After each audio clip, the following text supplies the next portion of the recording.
حتیٰ کہ نمازی عورتیں، دیندار عورتیں بھی فجر کی نماز قضا کر بیٹھتی ہیں، سوتی رہتی ہیں،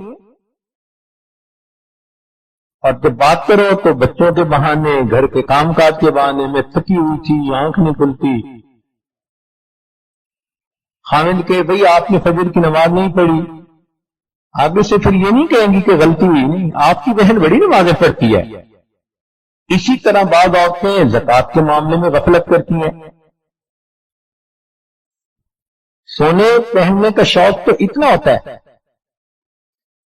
کہ کام کاج کرتے ہوئے کہیں گی جی مجھ سے تو آدھا کلو وزن میں اٹھایا جاتا، اور سونے کی باری آئے گی تو کہے گی 10 کلو سونا میرے سر سے لاد دو۔ عورت تو کہے نا کہ ہم آپ کے جسم میں کیل ٹھونکیں گے، پوچھے گی کیوں؟ کہیں سونے کے ہوں گے، کہتی پھر جلدی کیوں نہیں کرتے؟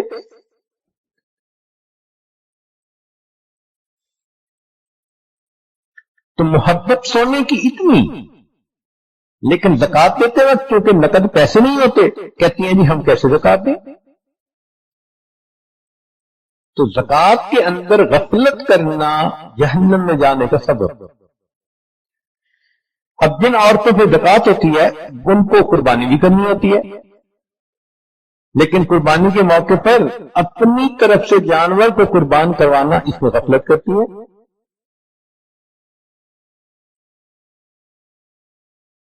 پھر ایک وجہ یہ بھی ہے کہ غسل جنابت میں تاخیر کرتی ہیں،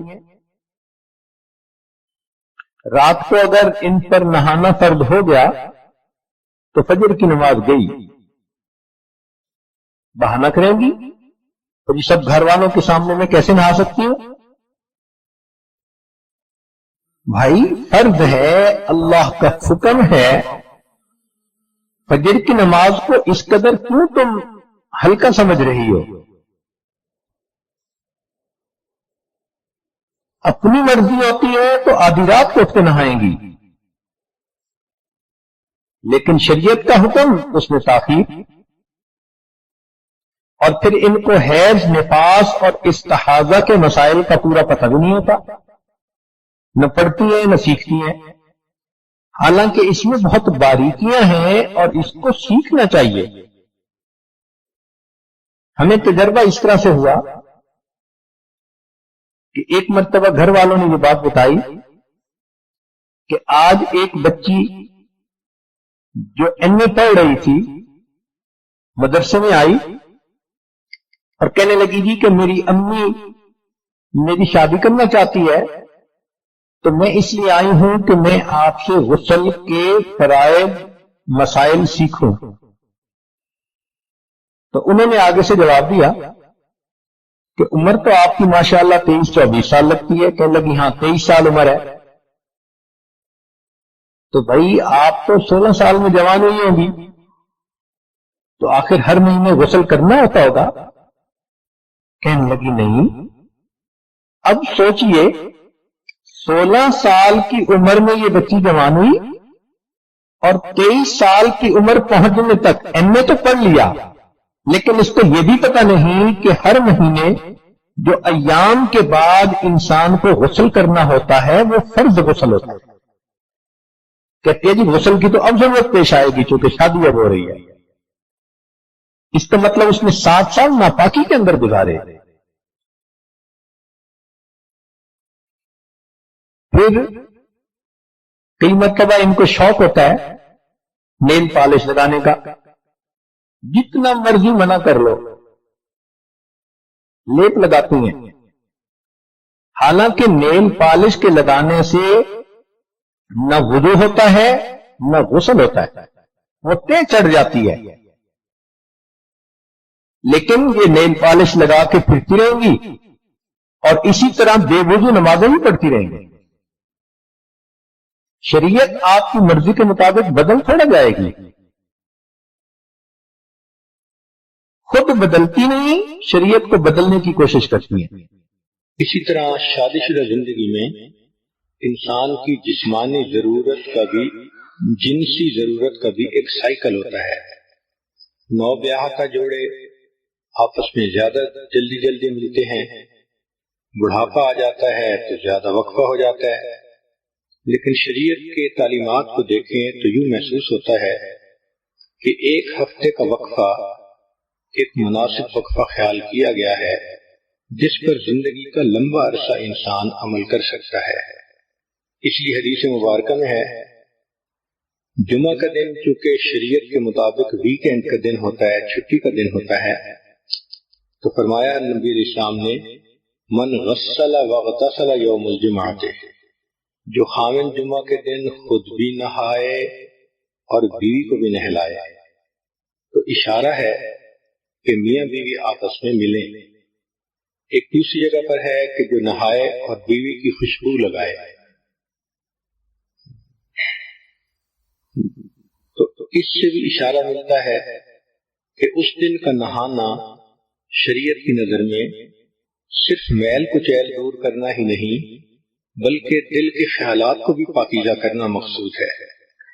اس کے بعد پھر وہ بندہ جلدی اگر جمعہ کی نماز کے لیے چلے تو حدیث پاک میں اس کے فضائل آئے ہیں۔ پہلی فضیلت کہ ہر قدم پر 1 سال کے روزے اور 1 سال کی نمازوں کا ثواب ملتا ہے۔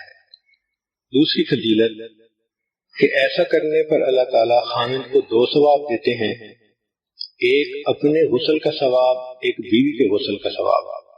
اور غسل کا ثواب دوسری حدیث میں ہے کہ انسان جب جنابت کا غسل کرتا ہے تو جتنے پانی کے قطرے جسم سے گرتے ہیں ہر ایک کے بدلے اللہ گناہوں کو معاف فرما دیتے ہیں۔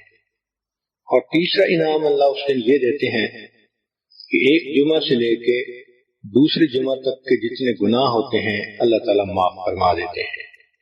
یہ کتنا خوبصورت دین ہے کہ جس نے انسان کے کھانے پینے سونے اور جنسی ضروریات تک کا خیال رکھا اور میاں بیوی کو ترغیب دی کہ دیکھو عبادت کی نیت سے ملو گے، ضرورت بھی پوری ہوگی اور تمہیں اللہ کے ہاں اجر ملے گا۔ اس کو کہتے ہیں ہم خرما و ہم ثواب، کھجور بھی کھاؤ اور ثواب بھی پاؤ۔ تو یہ انسان کی جو جنسی ضرورت ہے اس کا بھی ایک سائیکل ہے۔ جب ایک دفعہ یہ پوری ہو جاتی ہے تو پھر درمیان میں کچھ وقت ہوتا ہے جس میں خامن اپنے کاموں میں مصروف ہو جاتا ہے، بیوی اپنے کاموں میں مصروف ہو جاتی ہے۔ جیسے سمندر کے کنارے رہنے والے لوگ جانتے ہیں کہ ایک منتھلی سائیکل ہوتا ہے ہائی ٹائیڈ اور لو ٹائیڈ کا۔ 13، 14، 15 جب چاند کی تاریخ ہوتی ہے تو لہریں 10-10 فٹ اوپر اچھل اچھل کر آتی ہیں، اور جب پہلی تاریخ ہوتی ہے تو بالکل کام اینڈ کوائٹ ہوتا ہے۔ یہی انسان کی جنسی ضرورت کا معاملہ کہ عام طور پر جب انسان کی ضرورت پوری ہوتی ہے تو پھر لو ٹائیڈ کا وقت رہتا ہے، مگر کچھ وقفہ گزرنے کے بعد دوبارہ یہ ہائی ٹائیڈ ہو جاتی ہے۔ اس میں بھی اللہ کی ایک حکمت ہے کہ اگر ہر وقت میاں بیوی پر ہائی ٹائیڈ کی کنڈیشن رہتی تو مرد تو پھر گھر میں ہی پڑے رہتے، عورتوں کے طواف میں ہی مشغول رہتے، نہ کوئی کاروبار کر سکتا نہ کوئی فیکٹری چلا سکتا۔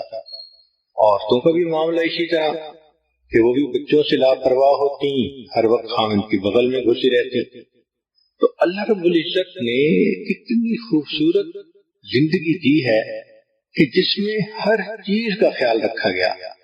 تو وقفے سے صحت بھی برقرار اور پھر وقفے سے ملنے سے محبت کا احساس بھی زیادہ ہوتا ہے۔ اس کے علاوہ بھی انسان کو ضرورت پیش آ سکتی ہے، انسان ہے، صرف ایک ہفتے ہی کا تو مسئلہ نہیں لکھا شریعت نے، اجازت تو ہر وقت دی ہے۔ چنانچہ شریعت نے کہا کہ مرد اگر باہر پھر رہا ہو اور اس کی نظر کسی غیر محرم پر پھرے اور اس کے دل میں اس کا خیال آ جائے، نبی اسلام نے فرمایا کہ اس کو چاہیے کہ گھر آئے اور اپنی بیوی سے مل لے، جو کچھ اس عورت کے پاس تھا وہی کچھ گھر میں بیوی کے پاس ہوگا۔ کتنی خوبصورت تعلیمات ہیں کہ جو کچھ تم باہر ڈھونڈتے ہو جب تمہیں گھر میں ملتا ہے تو پھر گناہ کرنے کی کیا ضرورت ہے۔ اسی طرح نبی علیہ السلام کی سنت مبارکہ ہے، جب آپ سفر پہ تشریف لے جانے لگتے تھے تو اپنے اہل خانہ سے ملاپ کرتے تھے۔ حدیث پاک میں ہے کہ حجۃ الوداع کے موقع پر نبی اسلام نے احرام باندھنا تھا تو جتنی ازواج مطہرات ساتھ تھیں اللہ کے حبیب صلی اللہ علیہ وسلم نے سب کے ساتھ وقت گزارا. اسی طرح سفر سے واپس آئیں تو بھی بیوی سے ملنا سنت ہے. کئی مرتبہ انسان کو کوئی خوشی ملتی ہے تو وہ اپنی بیوی سے قریب ہوتا ہے، بیوی کو کوئی پریشانی ہوتی ہے تو وہ خاوند کا قرب چاہتی ہے. تو انسانی طبائع ہیں. شریعت نے سمجھا دیا کہ دیکھو ایک عام سائیکل کی جو مقدار ہے وہ 1 ہفتہ ہے. اب اپنی زندگی کی ضرورتوں کو دیکھتے ہوئے اس سے کم عرصے میں بھی مل سکتے ہو، اس سے زیادہ عرصے میں بھی مل سکتے ہو. لیکن کئی مرتبہ جب میاں کے اوپر یا بیوی کے اوپر اتار کی کنڈیشن ہوتی ہے تو غلط فہمیاں ہو جاتی ہیں، شیطان اس سے فائدہ اٹھاتا ہے. اس وقت میں خاوند اپنے کام کی طرف توجہ زیادہ دیتا ہے، دفتر کی توجہ زیادہ دیتا ہے، دوستوں میں وقت زیادہ دیتا ہے، تو بیوی سمجھتی ہے کہ شاید باہر نکل کر یہ کہیں انوالو ہو گیا ہے. حالانکہ ہر وقت تو ایسا نہیں ہوتا کہ خاوند کے باہر نکلنے کا ایک ہی مقصد ہو. خود عورت کے اوپر جب اتار کی کنڈیشن ہوتی ہے تو اس کی طبیعت میں سستی ہوتی ہے، بے اطمینانی سی ہوتی ہے، تھکی ہوئی ہوتی ہے، پریشانی، طبیعت میں بیزاری. شریعت نے کہا کہ ایک ہی کام کے لیے زندگی نہیں دی، ایسے حالات میں تم اللہ کی عبادت کرو، قرآن پاک کی تلاوت کرو، ذکر سے اپنے دل کو اطمینان پہنچاؤ. چنانچہ رب کریم ارشاد فرماتے ہیں کذالک لنثبت بہ فؤادک، اے میرے حبیب صلی اللہ علیہ وسلم کہ جب آپ کا دل مغموم ہوتا تھا ہم قرآن پاک کی آیتیں اتارتے تھے آپ کے دل کو تسلی دینے کے لیے. کاش کہ ہم یہ تجربہ کرتے کہ غمزدہ انسان کو قرآن مجید سے کیا سکون ملتا ہے، غمزدہ دل کو نماز پڑھنے سے کیا لطف ملتا ہے. لیکن ہم ان تجربات سے ابھی واقف نہیں، ہمیں صرف مادی چیزوں کا پتہ ہے. اللہ رب العزت نے جو دلوں کا سکون نیکی میں رکھا ہے وہ آپ کو ڈھونڈنے سے بھی دنیا میں کہیں نہیں مل سکتا. تاہم میاں بیوی ایسے وقت میں بہت ایک دوسرے کا خیال رکھیں، کیونکہ جھگڑوں کی بنیاد یہی ہوتی ہے.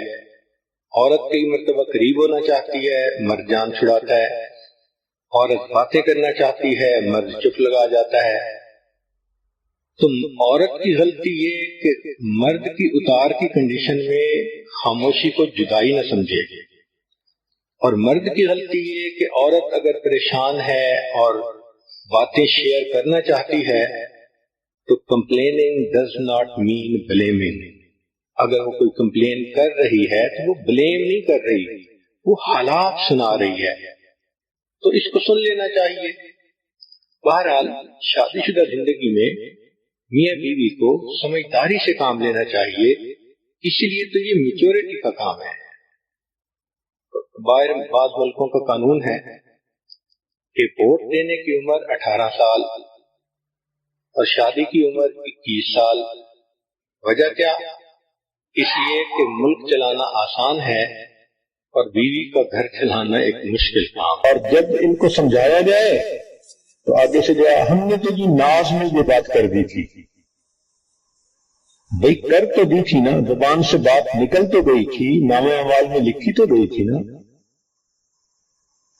اب فرشتے نے یہ تھوڑا لکھنا ہے کہ اس نے ناز میں یہ بات کر دی. اور پھر کبھی کبھی پتہ کیا جواب دیتی ہیں، اور جی میں نے تو اوپر اوپر سے بات کی تھی.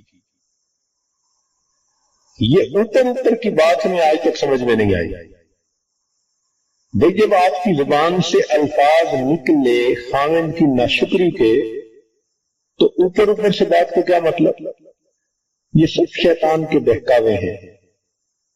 ایسی باتیں نہیں کرنی چاہیے جو انسان کے کیے ہوئے عملوں کو ضائع کرتے ہیں. یہ جو نعمت کی ناشکری ہوتی ہے اس کی وجہ سے اللہ تعالیٰ بندے کو نعمتوں سے محروم فرما دیتے ہیں. اس لیے حدیث پاک میں عورت کو ناقصات العقل کہا گیا ہے. کہ عورتیں عقل کی ناقص ہوتی ہیں. اب یہ جو عقل کی ناقص کہا گیا، اس کا کیا معنی؟ اس کا معنی یہ نہیں ہوتا کہ یہ بیوقوف ہوتی ہیں، عقلی اعتبار سے ان میں سمجھ نہیں ہوتی. نہ، عورتیں اتنی عقل مند اور سمجھدار ہوتی ہیں کہ اچھے بھلے بندے کی سٹی کو گم کر دیتی ہیں، ٹگنی کا ناچ نچا دیتی ہیں بندے کو.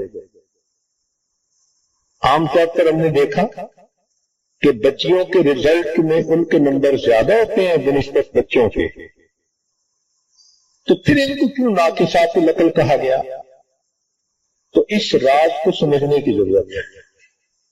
ناقصات العقل اس لیے کہا گیا کہ ان کے جذبات ان کی عقل پر غالب آ جاتے ہیں، لہذا جس سے محبت کرتی ہے اتنا چاہیں گی کہ جی کرے گا کہ ساری دنیا کے لوگ مر جائیں اور گلیوں میں بس یہ چلے. اور اگر کسی سے نفرت کریں گی ذرا سی بات پہ تو جی چاہے گا یہ زمین کے اوپر کیوں ہے، ابھی زمین کھل جائے اور یہ زمین کے نیچے چلا جائے. اس قدر ان کے اندر شدت ہوتی ہے، اور یہ شدت ان کے عقل کو ناقص کر دیتی ہے. یہ فیصلے اچھے نہیں کرتی. چنانچہ ہم نے کئی مرتبہ یہ تجربہ کیا، اچھے خاندان کی لکھی پڑھی لڑکی اب کسی بدکار قسم کے لڑکے نے اس کے ساتھ تعلق جوڑ لیا. نہ وہ لڑکا کسی اچھے خاندان سے ہے، نہ وہ کوئی کام کرتا ہے، نہ اس کی تعلیم ہے، نہ کوئی اس کی پرسنالٹی ہے، کوئی جوڑ نہیں بنتا دونوں کا. ماں باپ سمجھا کے تھک جاتے ہیں، کہتی ہے نہیں میں نے تو اسی سے شادی کر لی. اب اس کو جتنا مرضی سمجھائیں کہ بھئی اس کے پاس نہ گھر ہے، نہ در ہے، نہ نوکری، کہاں سے کھائے گا تمہیں، کھلائے گا، سپورٹ کیسے کرے گا تمہیں، کہتی ہے بس میں گزارا کر لوں گی. تو یہ جذبات ان کے اوپر اتنے غالب آ جاتے ہیں کہ یہ فیصلے غلط کر جاتے ہیں. ذرا سی بات پہ خامد کو کہیں گی ہاں مجھے آپ چھوڑ دیں. تو یہ جو بیوقوفی کے فیصلے کر دیتی ہیں نا جذبات میں آ کے، شریعت نے کہا کہ یہ ناقصات العقل ہوتی ہے. اس لیے تو شریعت نے طلاق کا حق مرد کو دیا. اگر بالفرض و تقدیر طلاق کا حق عورت کو دیا جاتا تو ماشاءاللہ ایک دن میں 25-30 طلاقیں تو ہر مرد کو ہو جاتی. اس لیے شریعت نے کہا کہ ہن ناقصات العقل والدین، دین اور عقل کی ناقص ہوتی ہیں. تو جذباتی فیصلے نہیں کرنے چاہیے، اللہ کی نعمتوں کی ناقدری نہیں کرنی چاہیے. خاوند کے گھر میں جتنی تکلیف ہے اس کو اتنا ہی رکھیں، اور جو اس گھر میں اچھائیاں ہیں ان اچھائیوں کو برائیاں نہ بنائیں. پھر یہ کہ جب ان کی طبیعت غصے میں آئے تو ذرا سی بات پہ لڑائی جھگڑا کر لیتی ہے. لڑنا جھگڑنا دنیا کا سب سے آسان کام. دو پڑوس میں تھی، جب فارغ ہوتی تھی کام سے تو پھر دیوار سے ایک دوسرے کو دیکھتی تھی. ایک کہتی تھی آپ پڑوسن لڑیں، وہ کہتی تھی لڑے میری جوتی، یہ کہتی تھی جوتی لگے تیرے سر پہ. نہیں شروع ہو جاتی تھی دونوں کی. تو لڑائی جھگڑا کرنا کون سا مشکل ہے؟ تو یہ چیز اللہ رب العزت کے ہاں پھر عورت کا درجہ گرا دیتی ہے. ساس کے ساتھ جھگڑا بنا لیتی ہیں، نند کے ساتھ جھگڑا بنا لیتی ہیں. سگی ماں تھپڑ بھی لگا دے تو چپ کر جائیں گی، اور اگر ساس صحیح بات میں اصلاح کی خاطر بتا بھی دے، کہتے نہیں ہر وقت روک ٹوکی کرتی رہتی ہے. تو یہ چیز ان کے لیے جہنم میں جانے کا سبب بنتی ہے. کہ ایک آدمی کا مقدمہ تھا، لیکن درمیان میں جمنا دریا پڑتا تھا. اسے پتہ چلا کہ دریا کے کنارے بزرگ رہتے ہیں، ادھر بھی اور ادھر بھی. تو وہ گیا، مگر پانی طغیانی پہ تھا، سیلاب تھا.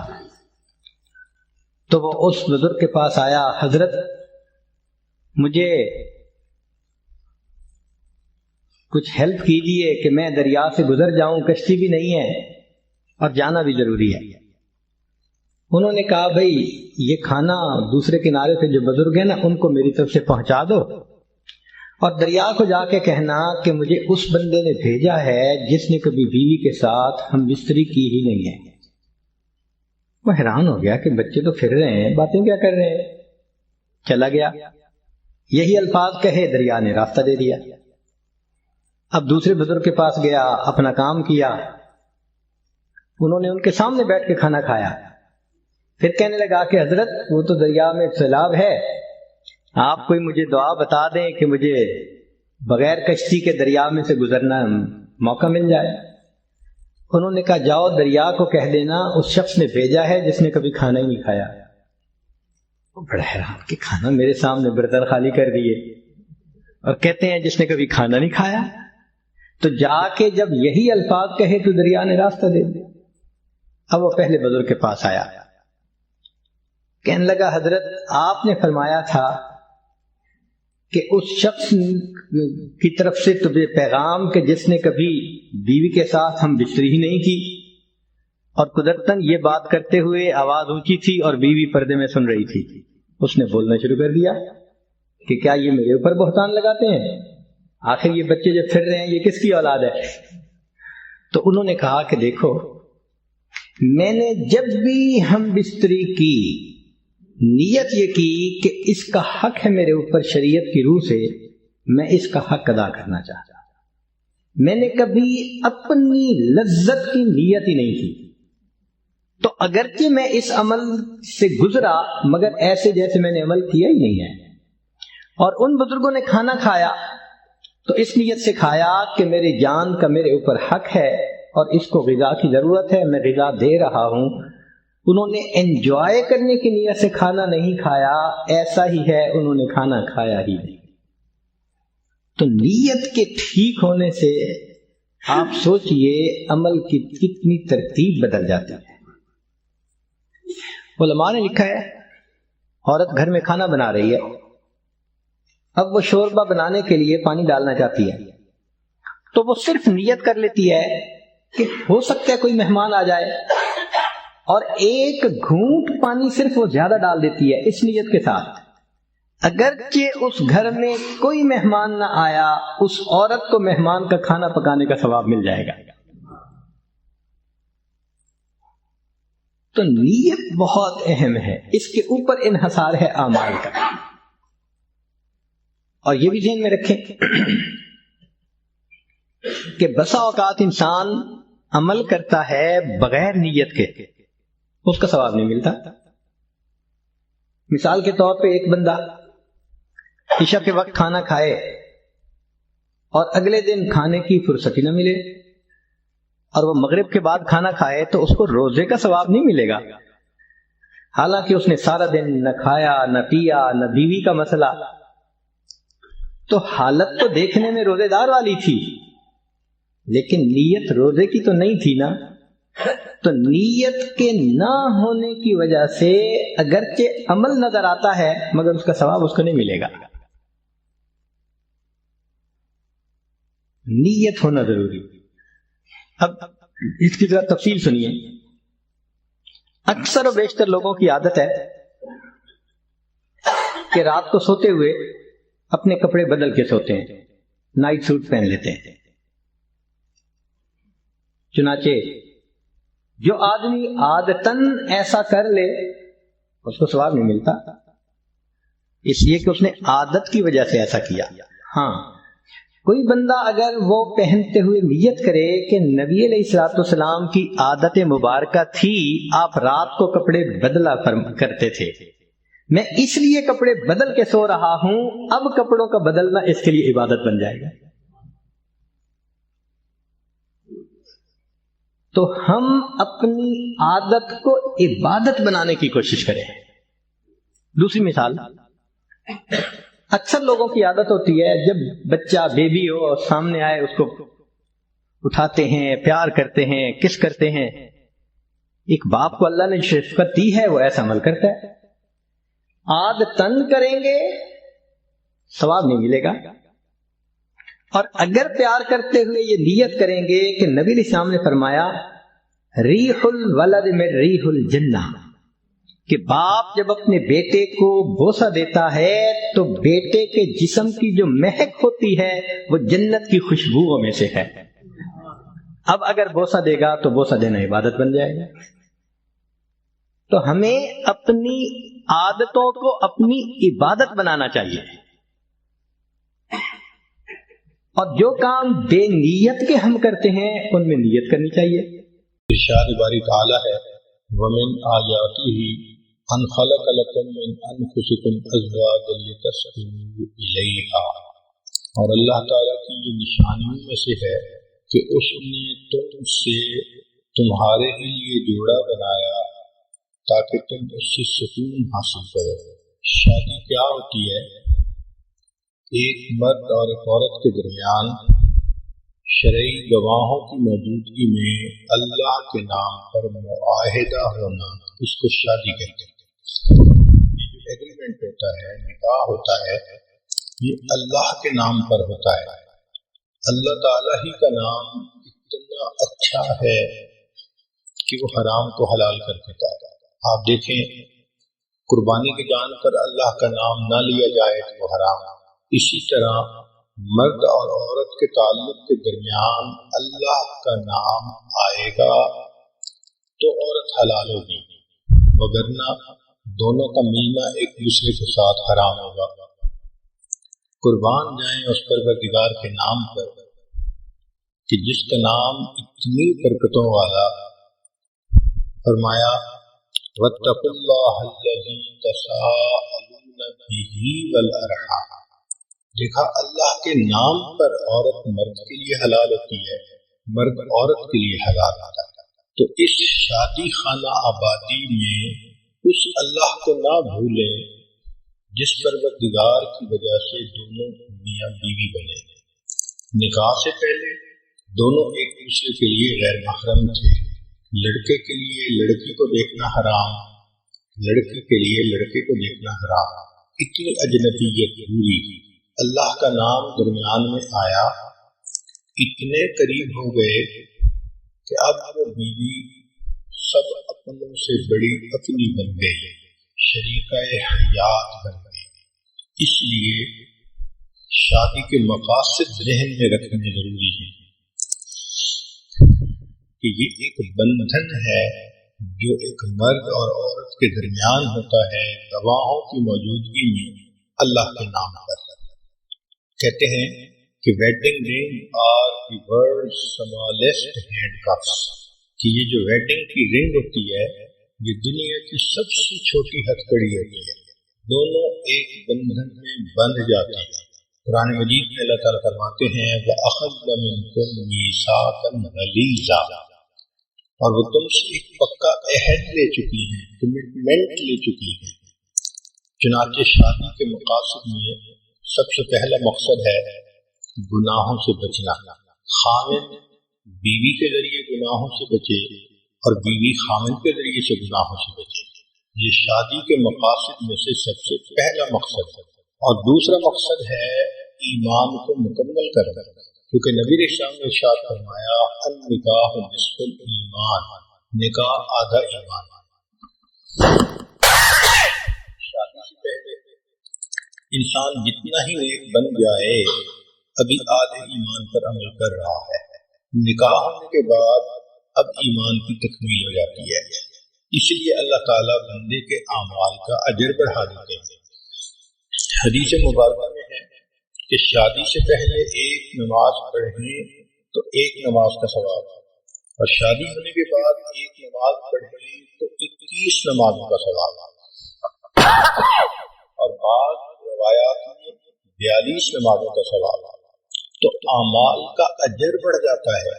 اس کی کیا وجہ ہے کہ رب کریم یہ فرماتے ہیں کہ میرے بندے، پہلے تیرے اوپر صرف حقوق العباد تھے، ایک نماز کا اجر ایک ملتا تھا کہ صرف حقوق اللہ تھے، اب تیرے اوپر حقوق العباد بھی آ گئے۔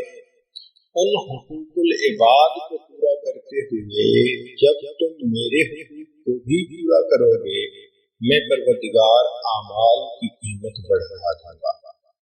تو شادی کے مقاصد میں سے پہلا، میاں بیوی ایک دوسرے کے ذریعے سے گناہوں سے بچے، اور دوسرا ایمان کی تکمیل ہو، اعمال کا اجر بڑھ جائے۔ تیسرا کہ دونوں کو عزت مل جائے۔ جب شادی ہو جاتی ہے تو خامن بیوی کے لیے عزت کا سبب بنتا ہے، بیوی خامن کے لیے عزت کا سبب بنتی ہے۔ پھر چوتھا مقصد محبت کا ملنا، کہ میاں بیوی دونوں ایک دوسرے کو محبتیں دیتے ہیں، محبتیں تقسیم کرتے ہیں، اور محبتوں بھری زندگی ہوتی ہے۔ پھر پانچواں مقصد ہے شریک حیات کا ملنا، کہ انسان زندگی کا ساتھی پا لیتا ہے۔ زندگی کے حالات کے اتار چڑھاؤ میں کوئی اس کا اپنا ہوتا ہے، وہ ایک دوسرے کے ساتھ شیئر کر سکتے ہیں، وہ دونوں مل کر زندگی کے غموں کا بوجھ اٹھا سکتے ہیں۔ پھر چھٹا مقصد ہوتا ہے اولاد کا ہونا، چنانچہ فطری خواہش ہے ہر انسان کی کہ اولاد ہو، اس لیے انبیاء کرام جیسی بزرگ ہستیاں بھی اللہ سے اولاد کے لیے دعائیں مانگتی رہی۔ حضرت زکریا علیہ السلام نے دعا مانگی، رب انی وہن العظم منی واشتعل الرأس شیبا، اے میرے پروردگار اتنا بوڑھا ہو گیا ہوں کہ میری ہڈیاں بوسیدہ ہو گئیں اور میرے بال سفید ہو گئے، لیکن ابھی بھی میں آپ کی درگاہ سے اس نعمت کے حاصل کرنے میں مایوس نہیں ہوا، میں ابھی بھی دعا مانگتا۔ تو دیکھو بڑھاپے میں بھی انسان کی یہ تمنا ہوتی ہے۔ اسی طرح ہر عورت کے دل کی فطری خواہش ہوتی ہے کہ اللہ مجھے اولاد کی نعمت عطا فرمائے۔ اور ساتواں مقصد ہوتا ہے پرسکون زندگی گزارنا۔ اس لفظ کو سمجھنے کی کوشش کریں کہ آج کل ذہنوں میں یہ بات سما گئی کہ کوئی غم ہونا ہی نہیں چاہیے، پریشانی ہونی ہی نہیں چاہیے۔ ایک کافر کی سوچ اور ہوتی ہے، مومن کی سوچ اور ہوتی ہے۔ کافر یہ سوچے کہ کوئی پریشانی نہیں ہونی چاہیے تو سوچ سکتا ہے، مگر مومن تو جانتا ہے کہ دنیا دار نہیں امتحان گاہ ہے، اور اس امتحان گاہ میں حالات بدلتے ہیں، کبھی اللہ خوشی دے کر آزماتے ہیں، کبھی غم دے کر، کبھی صحت دے کر، کبھی بیماری دے کر۔ تو حالات کے اتار چڑھاؤ کو ایکسپیکٹ کرنا چاہیے۔ دنیا کی زندگی پھولوں کی سیل نہیں ہے، امتحان گاہ ہے۔ آپ کیا سمجھتی ہیں کہ جو دنیا کے بادشاہ ہوتے ہیں ان کو پریشانیاں نہیں ہوتی؟ توبہ توبہ، اتنے پریشان کہ ان کی پریشانیاں کسی شہر کے لوگوں کو تقسیم کر دیں تو شہر کے سارے لوگ پریشان ہو جائیں۔ تو مقصد سمجھیں کہ سکون پانا۔ تو میاں بیوی دونوں پرسکون ہوتے ہیں، اگرچہ تنگی ہو، اگرچہ پریشانی ہو، اگرچہ بیماری ہو۔ تو ان چیزوں کا ہونا الگ بات ہے، اور دلی سکون ہونا یہ الگ بات ہے۔ جب انسان کو یہ محسوس ہوتا ہے نا کہ میں اکیلا نہیں، میرے ساتھ کوئی اور بھی ہے، تو پھر پریشانی نہیں لگتی، پھر دل پر سکون ہوتا ہے۔ اس لیے شریعت نے اتنا خوبصورت لفظ استعمال کیا کہ ایک لفظ سے شادی کا مقصد واضح فرما دیا۔ چنانچہ شادی ہونے کے بعد میاں بیوی مل کر قدم اٹھاتے ہیں، being together, sharing together, doing things together، یہ پھر ان کی زندگی کا اصول بن جاتا ہے۔ اب ہم پر سکون الزواج زندگی کیسے حاصل کریں؟ آئیے قرآن مجید کی تعلیمات کو سامنے رکھ کر اس مضمون کی تفصیلات سنیں۔ سب سے پہلے وَمِنْ آیَاتِهِ، اللہ تعالیٰ فرماتے ہیں کہ یہ اللہ کی نشانیوں میں سے ہے۔ تو خاوند بیوی کے لیے اللہ کی نشانی اور بیوی خاوند کے لیے اللہ کی نشانی۔ واقعی اگر اللہ نے میاں بیوی کو نہ بنایا ہوتا تو ہر ایک کی زندگی ادھوری ہوتی، ہر ایک کی زندگی میں خلا ہوتا۔ تو اس سے انسان عزت کرے، خامد بیوی کی عزت کرے کہ میرے اللہ نے اس کو میری زندگی کے لیے بنایا ہے، اور بیوی اپنے خامد کی عزت کرے۔ اور اس بات کو ذہن میں رکھیں کہ ہمارے درمیان جو نکاح کا معاہدہ ہے وہ اللہ کے نام پر ہے۔ اس لیے سورہ نساء پڑھیے تو آپ کو ہر چند آیتوں کے بعد ملے گا واتقوا اللہ، واتقوا اللہ، اللہ سے ڈرو، اللہ سے ڈرو، کیونکہ اللہ تعالیٰ جانتے تھے کہ میاں بیوی کا ریلیشن شپ اتنا ڈیلیکیٹ ہوتا ہے کہ اگر بندے کے دل میں اللہ کا خوف نہ ہو تو وہ ظاہر میں سچا بھی بنتا ہے مگر دوسرے کی دل آزاری بھی کر رہا ہوتا ہے۔ اس لیے اللہ نے فرمایا کہ تم مخلوق کا خیال مت رکھو، تمہارا معاملہ اللہ کے ساتھ ہے جو دلوں کے بھید جاننے والا ہے۔ So Allah is the witness to all thoughts, intentions and actions۔ تم جو کر رہے ہو، تمہارے من میں کیا نیت ہے اس کو اللہ جانتا ہے۔ آگے فرمایا وَجَعَلَ بَيْنَكُمْ مَوَدَّةً وَرَحْمَةً، اور اللہ نے تمہارے درمیان محبت پیدا کر دی۔ مودت کہتے ہیں محبت کو۔ چنانچہ میاں بیوی کو ایک دوسرے سے فزیکل اور ایموشنل دونوں طرح کی محبت چاہیے ہوتی ہے۔ اس لیے میاں بیوی آل سیزن فرینڈز ہوتے ہیں، یہ صرف بہار کے دوست نہیں ہوتے، یہ آل سیزن فرینڈز ہوتے ہیں، اور یہ فرینڈ شپ آپس میں بلڈ اپ کرنی پڑتی ہے، اس پر انویسٹ کرنا پڑتا ہے۔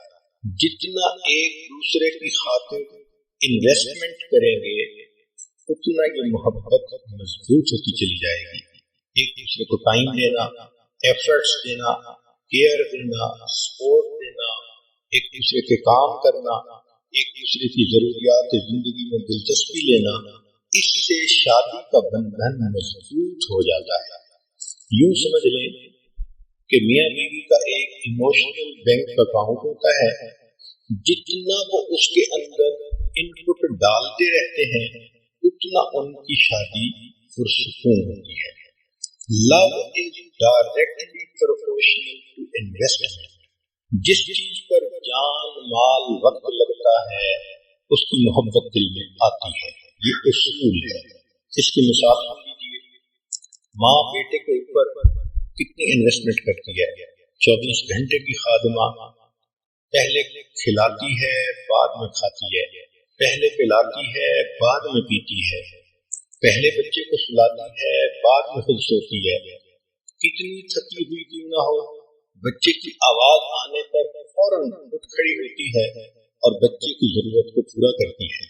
تو جب ماں بیٹے کو دودھ پلاتی ہے، اس کی کیئر کرتی ہے، لک آفٹر کرتی ہے، اتنا اس پر انویسٹمنٹ کرتی ہے تو بچے کی محبت بھی اس کے دل میں آ جاتی ہے۔ اتنی ٹچی ہوتی ہے، اپنی تکلیف گوارا کر لیتی ہے، بچے کی تکلیف اس سے گوارا نہیں ہوتی۔ انسان تو انسان، جانوروں میں بھی ہم نے دیکھا کہ مدر اپنے بیبی کے بارے میں کتنی پوزیسو ہوتی ہے، پروٹیکٹیو ہوتی ہے۔ اس کی بنیاد کیا کہ ماں کی انویسٹمنٹ ہوتی ہے۔ اب ایک ماں کا بیٹا ہو اور اس کو فوراً لے کر کسی اور کے حوالے کر دیں تو آپ دیکھیں گے کہ ان دونوں کے درمیان آپس میں محبت کا رشتہ گہرا نہیں ہوگا۔ اسی طرح جو لوگ دین کے اوپر جان مال اور وقت لگاتے ہیں ان کے دل میں دین کی عزت آ جاتی ہے، محبت آ جاتی ہے، قدر آ جاتی ہے۔ آج کے مرد لوگ بزنس پر اپنا وقت لگاتے ہیں، مال لگاتے ہیں، تو ان کو بزنس سے کتنی محبت ہوتی ہے۔ تو یہ ذہن میں رکھیں کہ جتنا ایک دوسرے کے لیے وقت دیں گے، قربانی دیں گے، ایک دوسرے کا خیال رکھیں گے، ایفرٹس کریں گے، اتنا یہ شادی کا رشتہ مضبوط ہوگا اور یہ محبت گہری سے زیادہ اور گہری ہوتی چلی جائے گی۔ تو میاں بیوی ایک دوسرے کو اون کریں، جہاں ایک دوسرے کی خاطر قربانیاں نہیں ہوتی وہاں تعلق کمزور ہوتا ہے۔ چنانچہ ایک واقعہ ہے، ایک لڑکی زینب کی شادی ہوئی اور اس کو ساس ایسی ملی کہ اللہ کی پناہ، چھوٹی چھوٹی بات پہ تنقید کرنے والی، سمجھانے والی، بتانے والی۔ میاں بیوی آپس میں بہت خوش تھے، مگر ساس ہر وقت کوئی نہ کوئی مشورہ دیتی تھی، کوئی پوائنٹ نکال لیتی تھی جس سے اس بچی کا دل دکھتا تھا، اس کا دل تنگ ہوتا تھا۔ چنانچہ 1 سال اس نے جب گزارا تو اس نتیجے پر یہ پہنچی کہ اس ساس کی موجودگی میں میری زندگی کبھی خوش نہیں گزر سکتی۔ تو اس کے دل میں ایک نفرت آ گئی، دشمنی آ گئی، اناد آ گیا۔ یہ ایک آنکھ اپنی ساس کو نہیں دیکھنا چاہتی تھی، اس کا دل چاہتا تھا زمین پھٹے اور یہ بوڑھی عورت اندر اتر جائے، میری جان چھوٹ جائے۔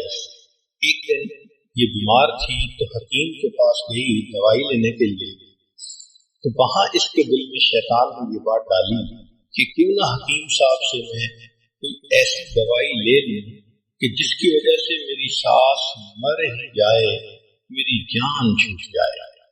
چنانچہ اس نے رو دھو کر حکیم کو بتایا، میں بہت دکھی ہوں، میں بہت پریشان ہوں، آپ میری ہیلپ کریں، مجھے کوئی دوائی ایسی دیں جو میں ساس کو کھلاؤں اور میری جان چھوٹ جائے۔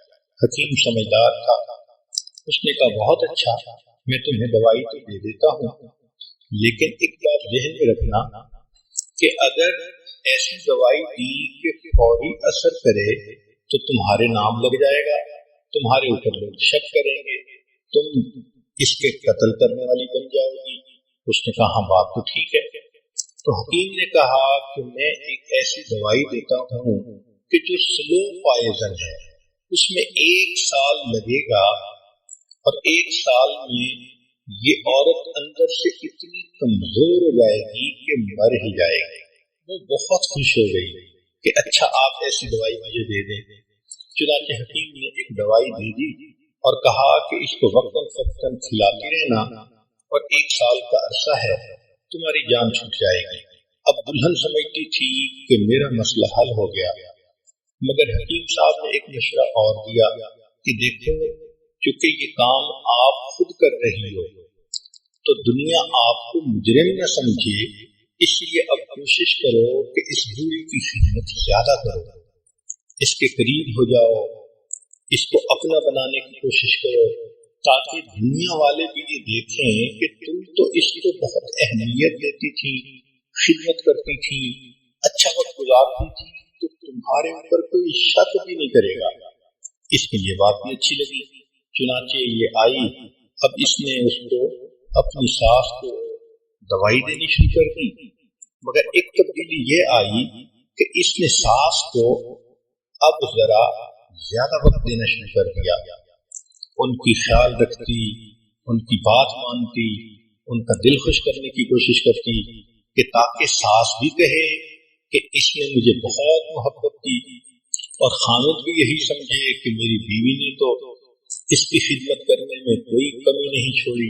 وہ اچھا بننا چاہتی تھی تاکہ قتل کا الزام اس کے سر پر نہ آئے۔ 1 سال اس نے خوب محنت کی اور اپنی ساس کی خدمت کر کے اپنے خامد کو بھی خوش کیا، ساس کو بھی خوش کیا۔ لیکن جب 1 سال گزرنے کے قریب آیا تو جب وہ تنہائی میں بیٹھ کر سوچتی کہ اب میری ساس مر جائے گی تو اب اس کے دل کو خوشی کی بجائے غم ہوتا، کیونکہ اب قریب ہونے کی وجہ سے اس کو محبت ڈیولپ ہو چکی تھی۔